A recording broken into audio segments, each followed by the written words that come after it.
Init na tayo ng tubig mga idol para magkatay ng baboy. Day 5 na po tayo dito sa Karamuan. Fiesta na po. Ayan, nakainit na po tayo ng baboy. Ay ng ano.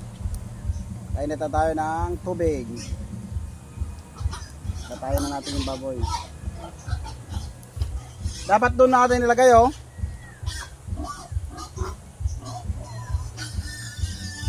Direk, ay Nomer. Ilagay ta ka din naman.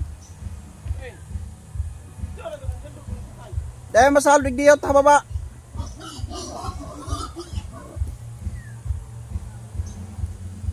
Lumang ka to sa dating ginanuhan. Ano tabak? Habang nag-aantay ng mainit kami, sila tatay at kuya naman tinatalian nila yung baboy dyan sa kulungan.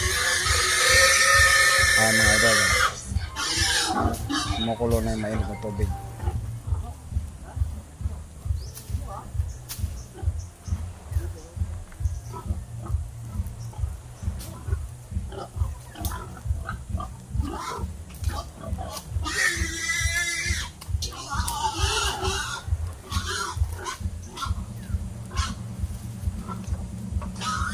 At nililinisan naman ni Idol Nomer yung paglalagyan ng kahoy at doon kakatayin yung baboy.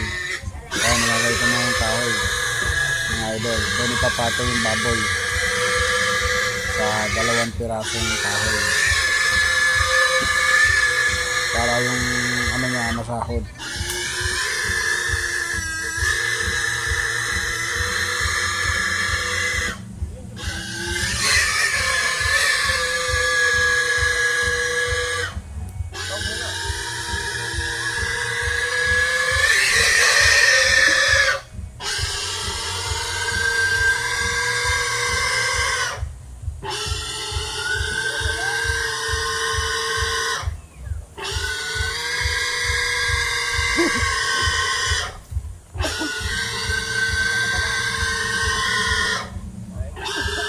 Shout out kay Melba na nanonood sa amin magkatay.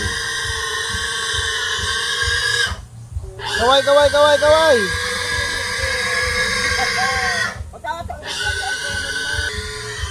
At dyan po nakarili na yung patungan ng baboy. Dyan po namin ipapatong para katayin yung baboy. Mga idol. Para masahod natin yung ano yung baboy dugo.